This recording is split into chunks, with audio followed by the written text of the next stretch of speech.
to you by New York Parrot TV, the voice for humanity. Hi, this is the most amazing collection I have read so far. I'm a reading-aholic. Dustin Pickering, you know me from Parrot Literary Corner. This is the Literary Parrot, available at Amazon.com and its various affiliates. If you have not seen this collection, it's 249 pages of glorious global literature in a contemporary vein.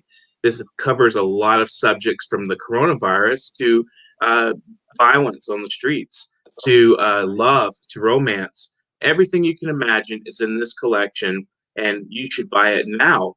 I'll tell you why. It's a collection of unique voices from the Literary Parrot. People have been on our show, have been participated in this, or have been published on our website, newyorkparrot.com. So please, I implore you, buy a copy. Thank you, and please. Hello, I'm Dustin Pickering. This is the New York.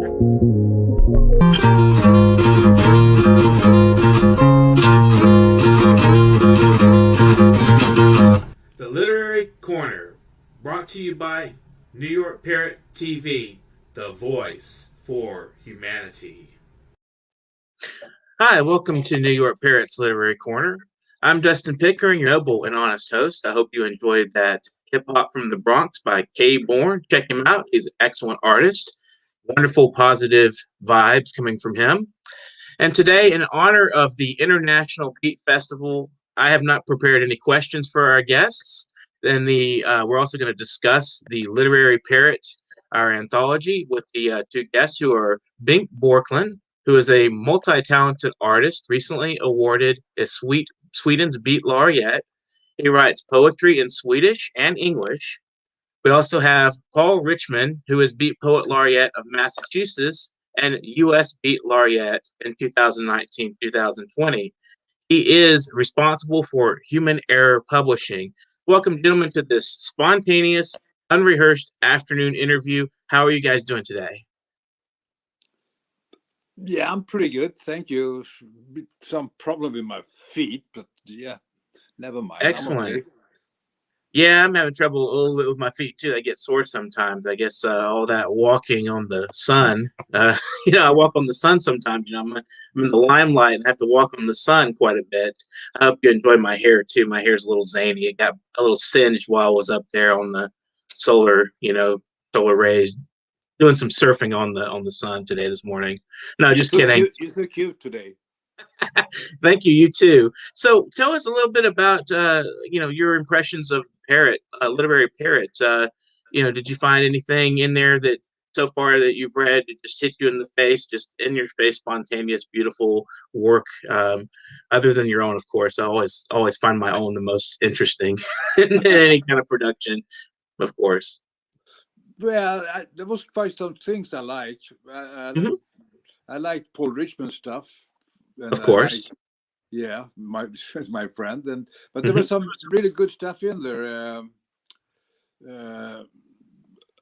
I liked Angie Max Vibration. And I liked, see what else I liked in here. Put some marks in here. Yeah, she writes with the kind of musicality. She plays with the rhythm rather than just strictly the language or imagery. She likes to kind of have the rhythm of the words and sort of a beatistic patterns, So she's also a musician, and that's where she gets her inspiration from. She was on the show last week, I believe. Being a percussionist, maybe that's why made me interested. Yeah. Yeah, she's very blues infused, and her poetry is more like has a beat quality, and it goes with the rhythm of, like, say, a drum set or something more than she flows with it, like puts it in a time sequence rather than trying to do images or something. I'd like to also find it also interesting to read all these Eastern poets, Indian and. It's interesting. Did anybody just stand out to you, or was it just interesting to be exposed to a whole different side of the world? I've read a lot of Indian poetry through the years, and there was some. I don't have any specific one in this one, but Yeah, I like the ones I saw in here. That's great. I'm glad you appreciate it. I work a lot with poets in India and writers in India, and it's good that there's a good number of them who contributed to this project and got on here with their interviews, and we just had a wonderful time with those guys. So since our interview, what was it like? 3 or 4 months back, we interviewed you. I think it was you were one of our first interviewees. How anything new happened? Anything fun and interesting going on? Well, yeah, I keep on painting, of course. I'm Okay. trying to prepare myself for a new exhibition. I'm trying. I've started to get an organization together, a Beet organization here in Sweden. Okay. So because earlier, 2 years ago and 3 years ago, I had Beet poetry festivals here in Stockholm, but then Hmm. the pandemic struck and everything went to pieces. But I'm planning on having a new festival next year. Interesting. So, do you have any plans as to who you're going to bring in, or is it going to be local? No, I'm hoping, and like in the other two festivals, there were a lot of American Beet poets Hmm. part of it, and then I have lots of connections in Europe, Asia, and the States and South America. So I mean, I don't know who I'm going to send out an offer to be a part of the festival. Let's see who answers. Excellent. So, what is beat? I mean, it's a kind of a broad phrase. What does it mean to you exactly? So many different ways of looking at it. Yeah, it is. It is. It's very, very. I think almost everybody have their own version of what it means, but to me, beat is it's raw. It's often connected to jazz. Hmm. It's basically almost always spoken or performed, and it's an outside view of the world, and it's a human. It's very human poetry to me. I mean, it's more left than right if you want to talk politics, and it's Hmm. yeah, like that. Right. So when you say it's outside, what do you mean by that? Well, it's a beat poet is usually an outsider Right. in the society. That's what I meant. Oh, okay. So it's sort of like outsider art, it's like outside the academy. It's very independent. Yeah, It's the person's own individuality. It's like in defiance of the cultural norms that are presented by you could say the academy, society, whatever artistic norms there are culturally. And so it's yeah, in defiance of that. And for your own individual sake, it's like a protest yeah. of sorts. I think it still is. I mean, the beat poets, the beat poet movement was an Hmm. underground movement from the beginning, and even though it's very known and famous today, it's still an underground movement today as it was then. I think so. I think it's definitely not a popular thing. I mean, in some circles, I mean, we all everyone and like that reads likes to read has read Kerouac or Ginsberg or any number of the beats. But I mean, is there a lifestyle associated with beat literature? Like a I don't think so anymore. A lifestyle, no. But I think it's just the modern beat poet is an outsider. Is a part of an underground movement, and and I think that they play an important role in society today because uh, poetry is important. It points out things that we normally don't think about. I mean, Mhm. it lifts circumstances and movements and lifestyles and everything, and it puts the light where the light should be put, I guess.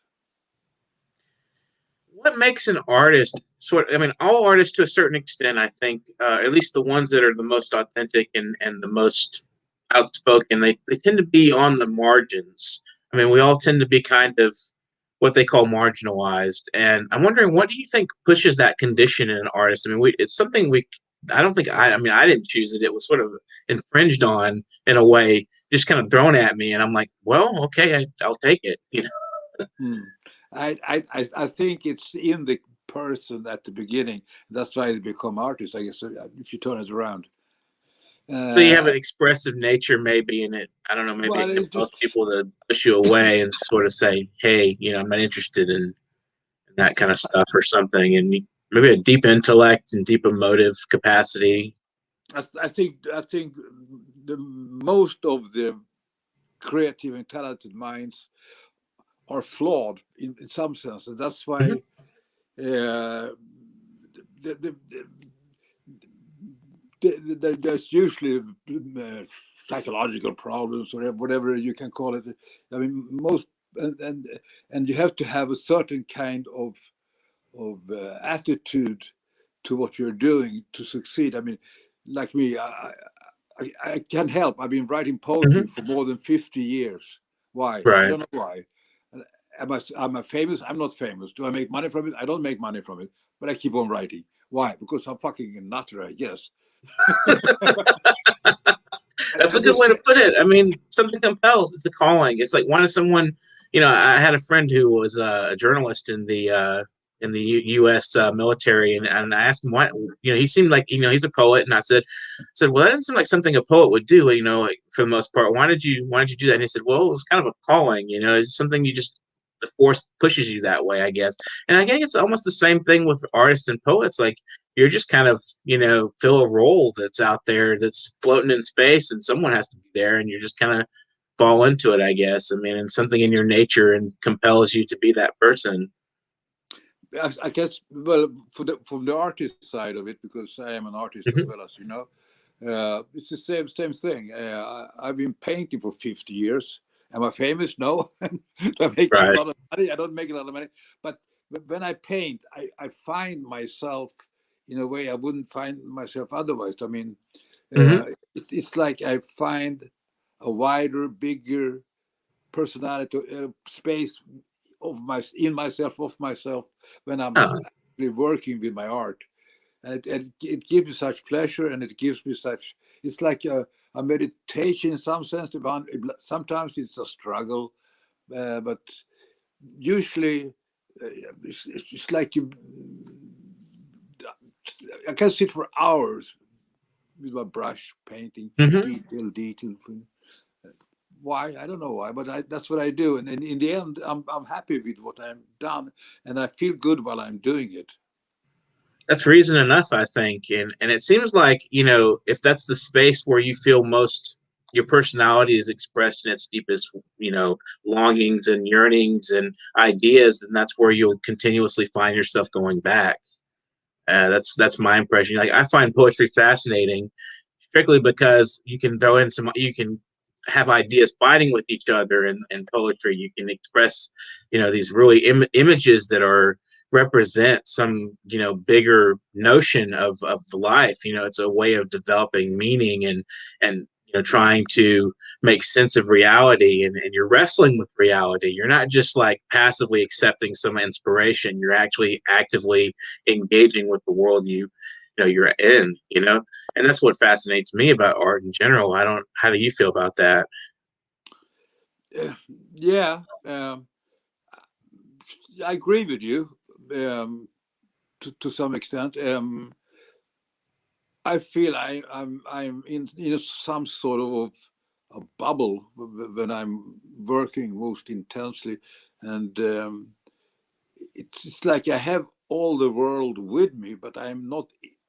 I'm not with the world, but I have the world with me. If you can see the distinction, and all my experiences, all my life, everything that I realized and felt and lived up to that moment is with me in that creative process. So how many hours, or how many hours a week, let's say, do you think you spend just in general in creativity of some kind? I mean, if you had to give an estimate. It's very different. Sometimes there are weeks I don't do fuck all, and sometimes Right. then I work for days on end, and then it's up and down. Also because Yeah. I have some problem with my with depressions, etc. So Hmm. sometimes I don't do anything, and then but then it's a matter of actually putting one foot in front of the other and actually go to the studio. Right. I'm Yeah. the same way. I have like bipolar But stuff going on. It's the same thing yeah. with me. Once I'm there, I'm thinking, oh, why the fuck didn't I come here earlier? Yeah, yeah. The inspiration. I sometimes like it. It's just like there's a brick wall between me and what I want to write sometimes, and I feel that's when I feel kind of low. It feels like I put a depression in front of me and what I'm writing or what I would like to write, and it waits and it wells up, and then I let it out, and maybe I might write 15 poems in a span of 3 days or something, and they may be very interesting, and they may be very poorly written. It depends on what mood I'm in. I can go for hours and sometimes and just write, and then other times I can't get a word out of myself, even if the thought and feeling and desire or is there. Yeah. First of all, I think inspiration is a myth. There is no Yeah. such thing as inspiration. For me, at least not, because the, to work, to write, or to paint, or to play music, or whatever, Hmm. you actually have to. If you talk about poetry, if I want to write poetry, I have to actually sit down, collect my thoughts, maybe put some music on, and I start to write. The Hmm. same thing goes with the painting. I actually walk into the studio, I sit down in front of my easel, and I put some music on, and I start to work. Uh, Hmm. I don't need inspiration, because I think inspiration, yeah, what the fuck is that? Right. Everybody's like, oh, I'm waiting for the inspiration. Yeah, yeah, yeah. You can wait forever, because there is no such thing. Yeah, like I was saying, a few minutes ago, it's like it didn't just fall out of the sky and strike you in the head and say, "Okay, now's the time." I mean, I think the moods are just, there's a dynamic flow that goes through the human mind. Yeah, We don't understand it either neurologically or psychologically. I mean, people have been wrestling with these yeah. ideas since the beginnings of psychology. It seems like, what is creativity? I mean, what is it, and where does it come from? No one Yeah. really knows. No, as a poet, I mean, the main thing is to write, even if it's Yeah, crap doesn't matter. You have to yeah, write, because right. eventually you turn out good stuff. And the same goes for painting. The same goes for music. Absolutely, yeah. You just keep it. You do the work. You show up and do the work, and as it Just keep as the going, saying keep goes, doing it. Yeah, 90% genius is 90% perspiration, 10% inspiration. I think there's a saying like that. In our case, in the case of what you're referring to, it's 100% perspiration.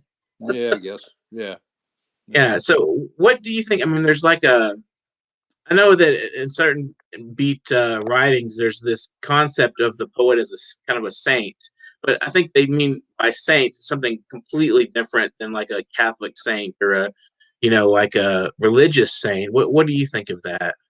well, I know in the old days of the old beats, they were Hmm. really into mysticism and into Indian religion, Hinduism, Buddhism, and I was that way too, Hmm. 40 years, 50 years ago, and I found peace and I found serenity, etc. Things that don't interest me anymore, but I can see why that is important, and to find peace and to find a kind of reason why you are here in the first Hmm. place. Um, and yeah, that's my view of it. Hmm. Would you think peace is sort of like a stalemate with reality? It's kind of like instead of combating various forces out there, you kind of give in and say, okay, hey, you can be and I can be at the same time. Well, it could be like that. Yes. Yeah. Yeah. I mean, should we be in combat, quote unquote, with the world as it is? I mean, is it going to change? Is there anything we can do as artists and writers? I mean, What do you think, just as in your opinion? Should we be out fighting racism and injustice, or is there something more to the art? You know, I mean, Yeah. of course, you don't like we No, don't no, like no, no, this no. thing, I hear what you're saying. No, but you see what I'm saying, like through the yeah, art. of course I do. Yeah, And I think the important thing is that you have to stand firm in your beliefs and in your standpoint and your in your beliefs. I mean, like for me, I am a leftist, and I believe in the equality of the sexes, and I believe in the equality in salaries, etc., etc. And but I don't go I don't go marching on the streets. I stand right, firm in my beliefs, and I keep working, and I am the person I am, and I'm just hoping that my presence and my beliefs will make a difference. I don't know, probably it won't, but I can't do anything right, else. right. We're gonna take a brief break and come back with Bengt Bjorklund. That's wonderful talking with you. Thank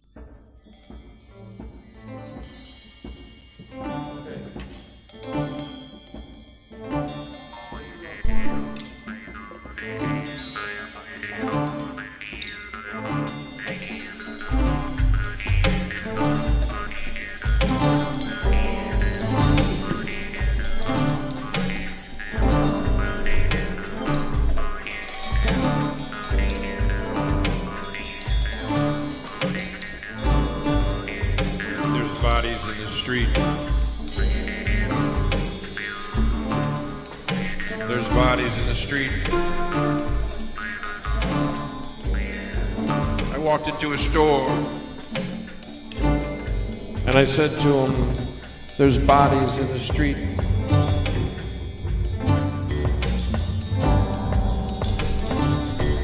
I said, do you know that there are bodies in the street? And they asked me what day it was. And I said it was Monday.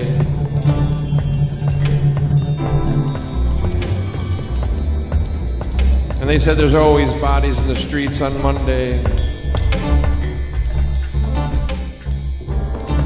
And I said, what do you mean? And they said it's a long weekend. There's no jobs. The new week isn't bringing any hope. And there goes blame, the arguments. And yeah, you're finding bodies in the street.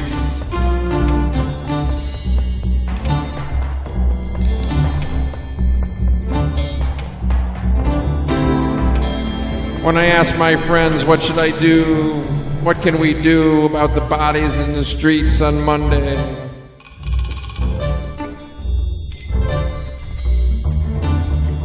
They said, is it upsetting you? And I said, yeah, I don't want to walk around on the streets trying to get my latte and have to walk over all the bodies.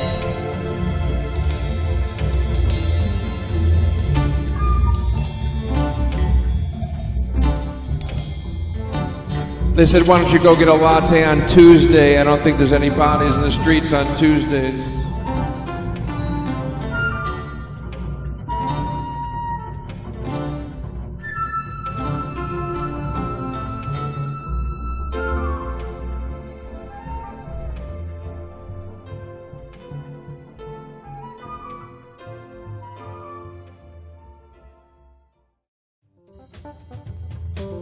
What is Beet? What is Beet? He asked me what Beet was, so I told him Beet is not a what? Beet isn't it. What is Beet? It's jazz blues. What is crying out on a night of moody stars? right now they're Hi, this is the most amazing collection I have read so far. I'm a reading-aholic. Dustin Pickering, you know me from Parrot Literary Corner. This is the Literary Parrot, available at Amazon.com and its various affiliates. If you have not seen this collection, it's 249 pages of glorious global literature in a contemporary vein. This covers a lot of subjects from the coronavirus to violence on the streets, to love, to romance. Everything you can imagine is in this collection, and you should buy it now. I'll tell you why. It's a collection of unique voices from the Literary Parrots. People have been on our show, have been participated in this, or have been published on our website, newyorkparrot.com. So please, I implore you, buy a copy. Thank you, and please return.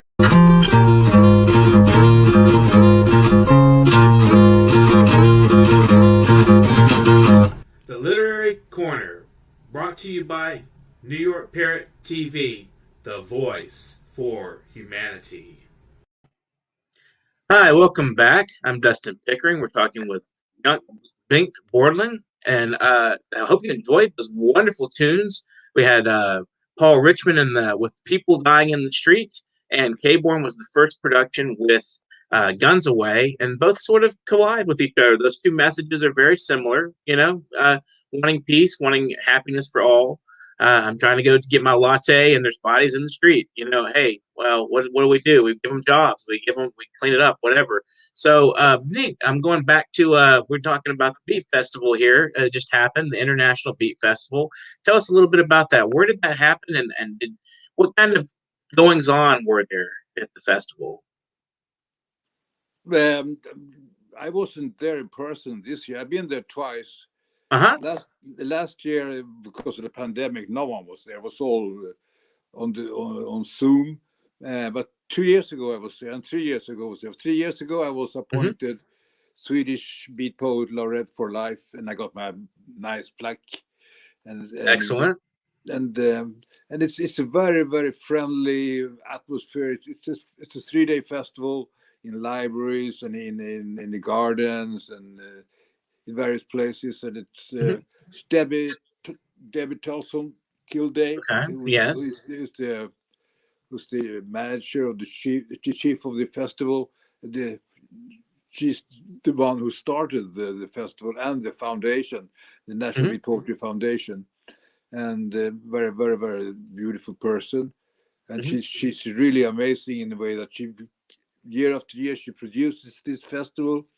And she gets it grows from year to year, and there's more and more people involved. And this year there was a lot of people from all over the globe, and it was sort of partly live with people in Connecticut, and also Zoom with people from Asia, South America, Europe, etc.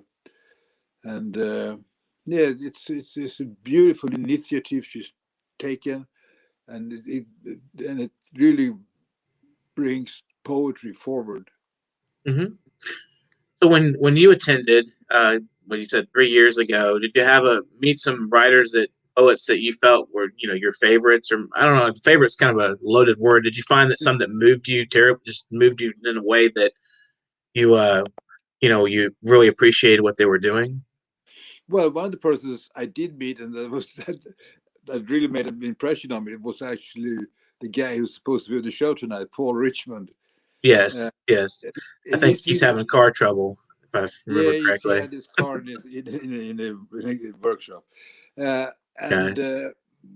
He's a very good performer, and he has his he has a band with him, and it's a really good performer. And the thing about him is that he puts such a lot of humor into the serious problems of this world.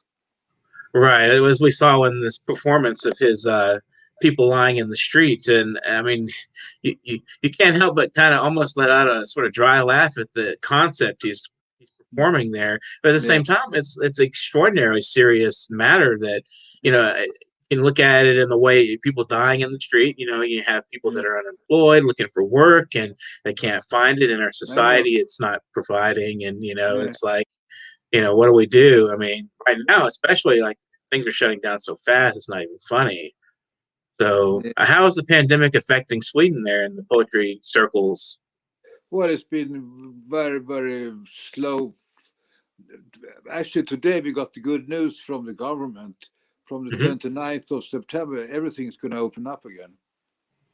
Excellent. Not all the restrictions will be gone by the 29th of September. So hopefully everything will slowly return to normal again, including the the poetry scene and theaters and cinemas and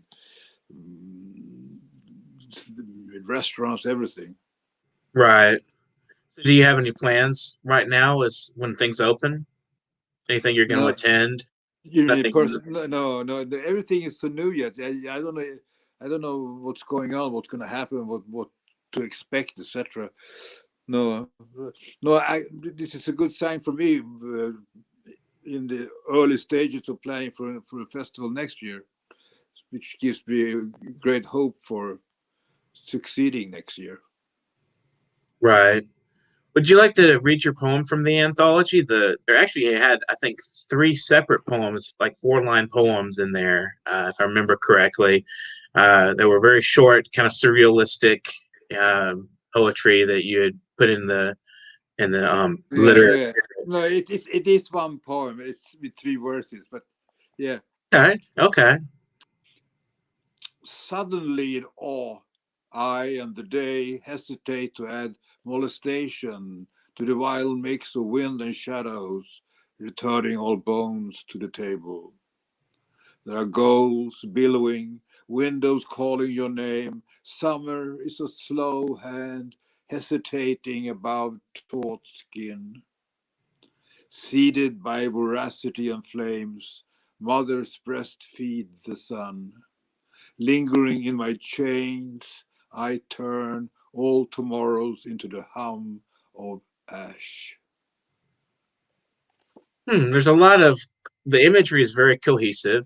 It flows one image to the next really, really lucidly. But it at the same time, it's not really about anything. Like very surrealistic in its structure. I think it just flows right into.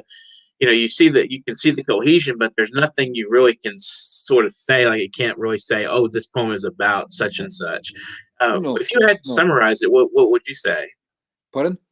If you had to summarize that work, what would you say Okay. about it? No, summarize. If it is surrealistic, yes, and Yeah. it's more like a piece of music with images instead of notes, and it's more about coloring your emotions and putting your attention to scenes, situations, and which actually is a part of life in a sort of way. Interesting. So, what is your relationship with Paul Richmond? How long have you guys known each other, and where did you No, meet? And yeah, I met him. curious. Yeah, I met him the first time when I went there 3 years ago. Okay. I have had contact with him before on Facebook, but the first time I met him was on that festival 3 years ago. Mm-hmm. And we hit it off, and he's a really great person, and he's very involved in the festival as well, and he's a very good friend of Debbie. Uh-huh. And after the festival, I was there with my wife. After the festival, he invited me and my wife to his house. It was like a half a day's car ride away from Connecticut to Massachusetts. Mm-hmm. And we spent a few days in his house with his wife and his garden and his skin dipping in a nice little lake in the forest. I had a really nice time there. And a little adventurous, and Yeah. just in the spirit of the beats. There, that's something that I don't know Burroughs might do, or somebody.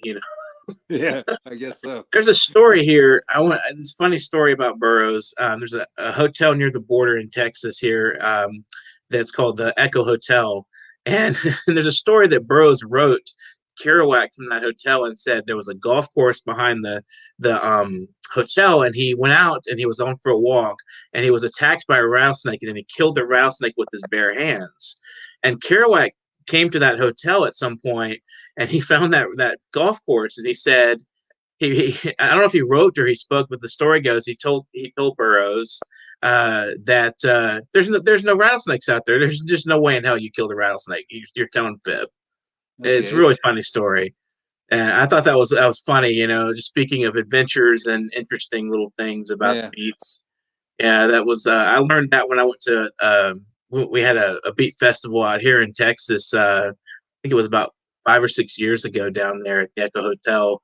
and it was fun. We had quite an adventure there. We did a lot of readings and lecture series and stuff. It was pretty intense, but yeah, it was great. So, what other kinds of festivals have you been adventuring towards? What anything else internationally? Yeah, I've been to a big festival in Egypt. Wow.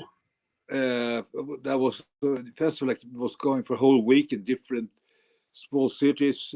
I ended up first in Cairo, then to a city called Tanta, and we performed in Tanta on the square and some schools, and then we went on to universities and we traveled across around the area, and for a whole week we performed. It was really great. Yeah, and then I have been to Argentina. Okay. And I was there for a week too. First I performed in Buenos Aires, then I performed in 2 other cities down south. It took us a whole day to drive through Argentina with 3 other crazy Argentinian poets in the car. Yes, it's really a great car ride. Yeah, Yeah. I'll never forget that trip. And we went in Monte Hermoso. We stayed for like 5 days. There was a big festival there, and they had been sponsored by the city. So we walked, and we had big demonstrations on the streets for all the poets that were killed during the military dictatorship there. And yeah, and the Argentinians, they're very much for, you get diplomas and you get plaquettes, and yeah, and it was really a nice time. And then I've been to a gypsy poetry festival in Romania once, performing in a square of a small city in Romania. I've been to Wales performing.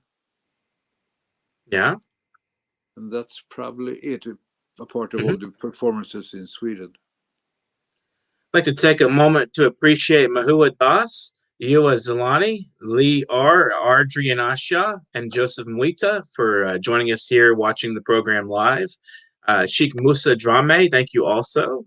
You guys are wonderful. You guys are really special to us for viewing this, and we'll just keep moving and keeping them in motion with the wonderful thoughts of Bjorklund. So, have you done any, you mentioned you sometimes paint, sometimes don't. So I'm curious, have you done anything new lately? Yeah, I have. Yeah, sure. Oh, excellent. I have done 4 new canvases in the last 6 weeks. Okay. I work in oil, as you know, so it takes time. Right. Do you find yourself like so immersed that the world disappears when you're painting or writing poetry? Yeah, I do. Yes, of course. I'm actually just one with the canvas, more or less. It's hard to explain what happens when you're in the creative process, but yeah, Right. immersion is one good word for it. Definitely, I think it's a twist of reality to a certain extent. So today, in honor of the International Beet Festival, I put on some silly hair and just put on my little punkish outfit and talked with Bjorklund, who was traveled there 3 years ago, and we unfortunately couldn't get Paul Richmond on the show, but hopefully he'll join us another day. We'd love to have him. So what are your final words for our viewers? What do you think of this programming? How much enjoyment are you getting from it? I think this is a very great and a beautiful initiative, and I think it I think it probably does inspire people. And I think due to the fact that you lift so many people in your show, and that gives people hope and it gives them strength to carry on. And I think that's important. I think so too. And we like to, have a little humor and entertainment, and we keep improving our programming. And so if you have any final comments you want to make to our viewers and inspire them, maybe spark some imagination. I think I can just repeat what I said earlier. You want to be a poet, just keep on writing. No matter if it's crap or if it's good, just keep on writing, because that's what poets do.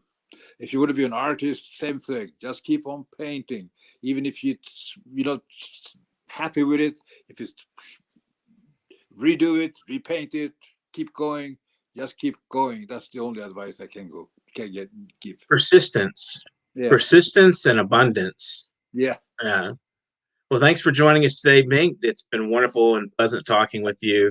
Hopefully we have you again another time, and we'll get Paul on here at some point later on in the week, maybe. And thanks and congratulations to all the new poet laureates. Ron Whitehead has been nominated, or has been given the U.S. Beet Poet Laureate.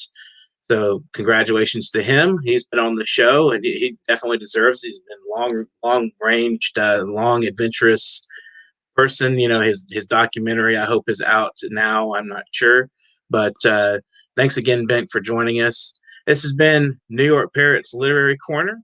I'm Dustin Pickering. If you like the programming and you'd like to see us keep it at it, give us a little bit of your money. We'd like to hold on to it for you, improve our production qualities, as well as keep up the good work. And you can do that through PayPal, paypal.me/nyparrot. That's there. Support this program, paypal.me/nyparrot. And you can get in touch with me, as you see there at the bottom of the screen. There's an email. And you can get in touch with me at literarycorner@newyorkparrot.com. If you want to be on the show, send a headshot and a paragraph bio, a couple of samples of your work. We'll get you on. We'll put you on the show, and let me know what time and date will be appropriate for you, and we'll definitely consider you on and put you on the show. We want all the creative minds we can get out there. Please subscribe to our channel, our YouTube. If you haven't already subscribed, go over there now and subscribe. Tell others to subscribe. We're looking for 1 million subscribers. That means you, if you're not subscribed, it's harmless. It won't kill any children. It won't hurt any snakes. It won't choke anybody named Lazarus, for all we know. It will neither pick your pocket nor break your leg. So please feel free to sit up there and hit the subscribe button. We talked about the Beet Festival and the Literary Parrot today. Go back and watch the show again. It was quite entertaining and fun.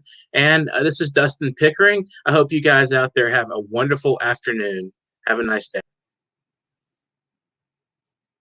Hi, this is the most amazing collection I have read so far. I'm a reading-aholic. Dustin Pickering, you know me from Parrot Literary Corner. This is the Literary Parrot, available at Amazon.com and its various affiliates. If you have not seen this collection, it's 249 pages of glorious global literature in a contemporary vein.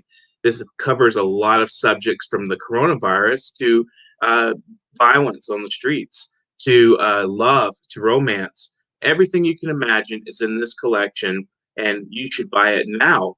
I'll tell you why. It's a collection of unique voices from the Literary Parrot. People have been on our show, have participated in this, or have been published on our website, newyorkparrot.com. So please, I implore you, buy a copy. Thank you.